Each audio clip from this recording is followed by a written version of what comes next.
Bung Karno terus menggema hingga saat ini sehingga sangat pantas dinobatkan sebagai Bapak Bangsa. Anggota DPRD Kota Denpasar, Wayan Sutama, berharap cita-cita Trisakti Bung Karno dapat memotivasi terciptanya kesejahteraan rakyat Indonesia dan masyarakat Kota Denpasar khususnya. Berikut cuplikan wawancara Wayan Sutama dengan tim liputan Bali TV. Sangat apresiasi ini, kita rasa sudah saatnya Bung Karno saat sekarang ini dikukuhkan sebagai Bapak Bangsa di negara yang kita cintai ini.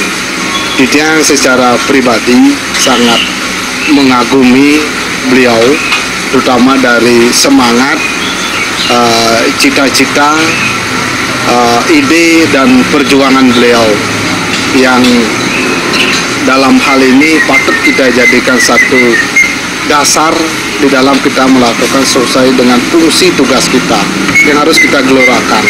Apalagi dalam konsep beliau yang sangat terkenal dengan Trisakti Bung Karno, bagaimana kita bisa berdikari dalam bidang politik, mandiri di dalam bidang ekonomi, dan berkepribadian di bidang sosial dan budaya. Nah, sudah barang tentu hal ini perlu dijadikan satu pedoman di dalam kita menjalankan fungsi tugas kita, sehingga nantinya apa yang menjadi tugas fungsi kita itu sesuai dengan cita-cita Trisakti ini yang nantinya bisa mengarah pada kesejahteraan masyarakat. Yang mungkin bisa kita lihat dalam hal ini di Kang Rasa, misalnya di Pemerintah Kota Denpasar yang selama ini dengan berbagai kegiatan inovasi yang dilaksanakan oleh pemerintah kota.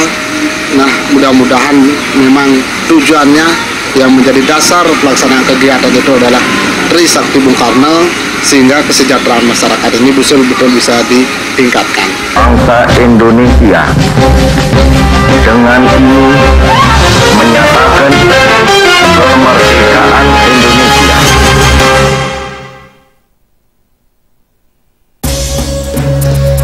Kesenian Genggong